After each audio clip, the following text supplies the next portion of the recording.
Hi hello வணக்கம் welcome back to Dina's மட்டி பேகர். இந்த வாரத்தோட அப்டேட் என்னன்றதை பார்த்துடலாம். ஃபர்ஸ்ட்டு கோல்டை பார்த்தோன்னா இன்றைக்கி 12,900 இருக்குது 22 கேரட் கோல்டு. இதே சில்வர் பார்த்தோன்னா 2,75,000 இருக்குது 1 கேஜி சில்வரு.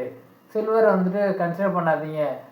நம்மளால் கோல்டை கன்சிடர் பண்ண முடியல அப்படின்னா கோல்டு பீஸை தாராளமாக கன்சிடர் பண்ணலாம். அடுத்தது சிப்லா இந்த வாரம் 3% கரெக்டாக மார்க்கெட்டில் ட்ரேட் ஆகிட்டு இருந்தது. 1,500 கீழே ட்ரேட் ஆகிட்டு இருக்கு. ஃப்ரைடே ட்ரேடிங்கில் 1,465 க்ளோஸ் ஆகிருக்கு. இந்த ஸ்டாக் இப்போவுமே நல்லா கன்சிடர் பண்ணுற ரேஞ்சில் தான் இருக்குது. தாராளமாக கன்சிடர் பண்ணலாம். இந்த 3% கரெக்டானதுக்கு மெயின் ரீசன் என்னன்னு பார்த்தோன்னா, இவங்களோட பார்ட்னர்ஷிப் கம்பெனியான ஃபார்மித்தீனில் யூஎஸ்எஃப்டிஏ 9 அப்சர்வேஷன் சொல்லியிருக்காங்க. ஸோ அதனால இந்த ஸ்டாக் 3% கரெக்ட் ஆகிருக்கு. இந்த ஸ்டாக்கை இந்த ப்ரைஸில் நம்ம தாராளமாக கன்சிடர் பண்ணலாம். இந்த ஸ்டாக் ஃபியூச்சரில் நல்லா பண்ணும். அடுத்ததாக நம்மளோட இண்டெக்ஸில் ஹை வேல்யூ ஸ்டாக்கான ஹெச்டிஎஃப்சி பேங்க் 6% இந்த வாரம் கரெக்டாக இருக்குது. இதுக்கு மெயின் ரீசன் என்னென்னு பார்த்தோன்னா, அவங்களோட loan to deposit ratio decline ஆகிட்டே வருது. ஸோ அதனால தான் இந்த ஸ்டாக் கரெக்டாக இருக்குது. இந்த லோன் டு டெபாசிட் ரேஷியோ எதனால் டிக்ளைன் ஆகுதுன்னு பார்த்தோன்னா, அவங்களோட HDFC first bank and HDFC பேங்கை மெர்ஜ் பண்ணதுனால தான் அந்த ப்ராப்ளம் இதில் வந்திருக்கு. அது இல்லாமல் இந்த loan to deposit ratio rise ஆகிறதுக்கு நான் 2 வருஷம் வரையும் வரும் அப்படின்னு சொல்லி எக்ஸ்பர்ட்லாம் சொல்கிறாங்க. ஸோ அதனால அது வரையுமே இந்த ஸ்டாக் கரெக்டாக ஆகிறதுக்கு தான் வாய்ப்பு இருக்குது. ஃப்ரைடே ட்ரேடிங்கில் இந்த ஸ்டாக் 983 ட்ரேடிங்கில் க்ளோஸ் ஆச்சு. 1000 ரூபாய்க்கு கீழே போயிட்டு இருந்துச்சுனாலே நம்ம இந்த ஸ்டாக்கை தாராளமாக கன்சிடர் பண்ணலாம். ஏன்னா இதுதான் நம்ம இருக்கிறதுலே நம்ம இந்தியாவில் இருக்கிறதுல ஹையஸ்ட் வேல்யூ பேங்காக இருக்குது. ஸோ இந்த ஸ்டாக் நம்ம தாராளமாக கன்சிடர் பண்ணலாம். இந்த ஸ்டாக் ஒரு மினிமம் 5 வருஷம் ஹோல்ட் பண்ணாலுமே இது நம்மளோட ப்ராஃபிட்டை டபுள் பண்ணி கொடுக்கும். ஸோ அதனால இதுவுமே இன்னும் கரெக்டாக ஆகிறது தான் வாய்ப்பு இருக்குது. அதனால தாராளமாக ஹெச்டிஎஃப்சி பேங்க் நம்ம கன்சிடர் பண்ணலாம். அடுத்ததாக மீஷோ அதோட ஹை ப்ரைஸில் இருந்து இப்போ 80 ரூபா கரெக்டாகி மார்க்கெட்டில் ட்ரேட் ஆகிட்டு இருக்கு. ஃப்ரைடே ட்ரேடிங்கில் 175 ட்ரேட் ஆகிட்டு இருந்தது. இந்த ஸ்டாக் அதோட லாக்கிங் பீரியட் முடிஞ்சிருச்சு, ஐபிஓட லாக்கிங் பீரியடு. ஸோ அதனால இந்த ஸ்டாக் கரெக்ட் ஆகுது. அது இல்லாமல் இதுக்கு மேலேயும் இந்த ஸ்டாக் கரெக்டாக ஆகிறதுக்கு தான் வாய்ப்பு இருக்குது. ஆல்ரெடி நீங்கள் ஹோல்ட் பண்ணிக்கிட்டு இருந்தீங்க அப்படின்னா கண்டிப்பாக இந்த ஸ்டாக்கை எக்ஸிட் கன்சிடர் பண்ணுங்கள். இந்த ஸ்டாக் ஃபியூச்சரில் அதிகமாக இதில் ப்ராஃபிட் வராது. எக்ஸிட் கன்சிடர் பண்ணுறது நமக்கு நல்லதாக இருக்கும். அடுத்ததாக கோல்டு ப்ரைஸ் ஏற ஏற கோல்டு சேல்ஸ் பண்ணுற எல்லா ஸ்டாக்குமே 52 வீக் ஹையை டச் பண்ணியிருக்கு. அது இல்லாமல் தங்கமயில் ஆல் டைம் ஹையை டச் பண்ணியிருக்கு. இதுக்கு மெயின் ரீசன் என்னென்னா கோல்டு ப்ரைஸ் இன்க்ரீஸ் ஆகிறது. அது இல்லாமல் சீசன் டைம் அப்படின்றதுனால கோல்டு சேல்ஸும் அதிகமாக இருக்குது. அதே மாதிரி கல்யாண் ஜுவல்லர்ஸ் Q3ல் மட்டும் 43% அவங்களோட கோல்டு சேல்ஸ் ரைஸ் ஆகிருக்கு அப்படின்னு அனௌன்ஸ் பண்ணியிருக்காங்க. அடுத்ததாக டிசிஎஸோட Q3 ரிசல்ட் நாளைக்கு அனௌன்ஸ் பண்ண போகிறதா சொல்லியிருக்காங்க. இதில் ப்ராஃபிட் 8% ரைஸ் ஆக வாய்ப்பு இருக்குது அப்படின்னு சொல்லி எக்ஸ்பர்ட் சொல்கிறாங்க. அதே டைம் 35 ரூபா டிவிடெண்டாக கொடுக்கறதுக்கு சான்சஸ் இருக்குன்னு சொல்கிறாங்க. நம்ம நாளைக்கு வெயிட் பண்ணி பார்க்கலாம். அடுத்தது south Indian bank all time ஹையில் ட்ரேட் ஆகிட்டு இருக்கு. இந்த ஸ்டாக் நம்ம 28 ரூபாயில் கன்சிடர் பண்ண சொல்லியிருந்தோம். அப்போ கன்சிடர் பண்ணியிருந்தீங்க அப்படின்னா இப்போ நமக்கு 50% ப்ராஃபிட் வந்திருக்கு. அது இல்லாமல் இப்போ இந்த ஸ்டாக் கன்சிடர் பண்ண வேணாம். இந்த ஸ்டாக் இப்போ புக் வேல்யூயை தாண்டி மார்க்கெட்டில் ட்ரேட் ஆகிட்டு இருக்கு. ஸோ அதனால் இப்போ கன்சிடர் பண்ண வேணாம். ஆல்ரெடி கன்சிடர் பண்ணியிருந்தீங்க அப்படின்னா ஹோல்டு பண்ணுங்கள்.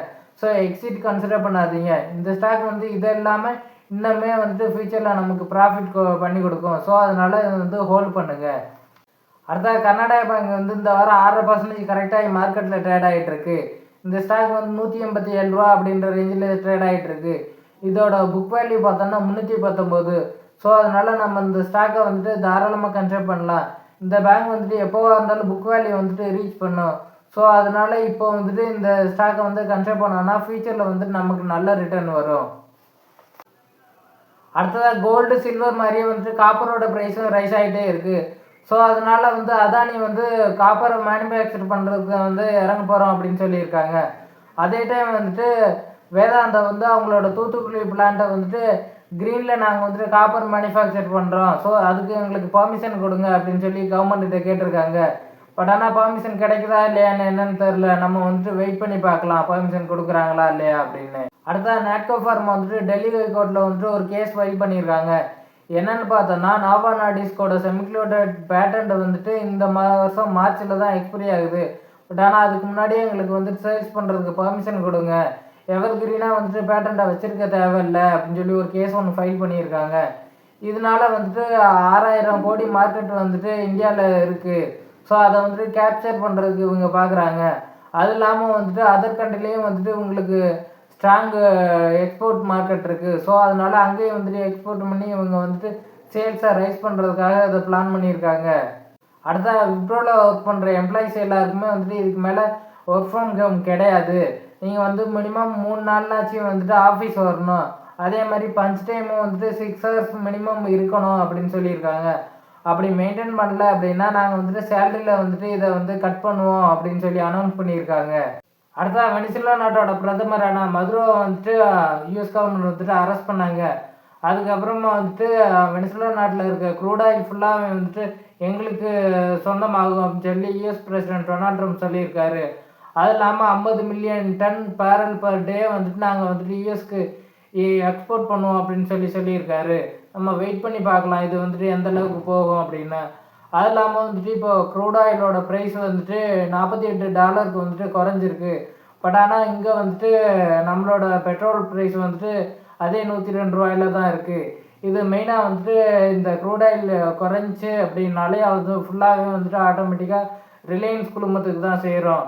அப்படி ரிலையன்ஸ் குழுமத்துக்கு சேர்றப்பவுமே வந்துட்டு அந்த ஷேர் வந்துட்டு ஃபாலோ ஆகிட்டு தான் இருக்குது. இந்த மாதிரி இருக்க சுச்சுவேஷன் வந்துட்டு பார்த்து கன்சிடர் பண்ணுற ரேஞ்சில் இருக்க ஸ்டாக்கை மட்டும் 1, 2ன்னு கன்சிடர் பண்ணுங்கள். இருக்கவே இருக்குது நம்மளோட ஃபேவரட் கம்பெனியான ஐடிசி வந்து $337 வந்துட்டு ஃப்ரைடே ட்ரேடிங்கில் க்ளோஸ் ஆச்சு. இதை வந்துட்டு நம்ம தாராளமாக கன்சிடர் பண்ணலாம். அது இல்லாமல் எக்ஸ்போர்ட்ஸ் எல்லாருமே $320 வந்து இந்த ஸ்டாக் வந்துட்டு டச் பண்ணுறதுக்கு வாய்ப்பு இருக்குது அப்படின்னு சொல்கிறாங்க. ஸோ அதனால வந்துட்டு பல்காகவும் இன்வெஸ்ட் பண்ணாதீங்க. 1, 2ன்னு உங்கள்கிட்ட இருக்க அமௌண்ட்டை வச்சு இன்வெஸ்ட் பண்ணுங்கள். அப்போ தான் வந்துட்டு நம்ம ஆளால் ஆவரேஜ் பண்ண முடியும். ஆவரேஜ் பண்ணுறது வந்து ரொம்ப கம்மியாக வந்துட்டு ஆவரேஜ் ஆகும். இந்த ஸ்டாக்கை வந்துட்டு ஐடிசி மினிமம் 10 வருஷம் ஹோல்ட் பண்ணிங்க அப்படின்னா இது வந்து ஒரு 10 பேக்கராக மாறுறதுக்கு வாய்ப்பு இருக்குது. ஸோ அதனால் இந்த ஆப்பர்ச்சுனிட்டியை வந்துட்டு மிஸ் பண்ணிடாதீங்க. இந்த வீடியோவில் அவ்வளோதான் இன்ஃபர்மேஷன். இந்த வீடியோ பார்த்ததுக்கு நன்றி. இந்த வீடியோ உங்களுக்கு பிடிச்சிருச்சுன்னா லைக் பண்ணுங்கள், உங்கள் ஃப்ரெண்ட்ஸ் அண்ட் ஃபேமிலிக்கு ஷேர் பண்ணுங்கள், எங்கள் சேனலை சப்ஸ்கிரைப் பண்ணுங்கள்.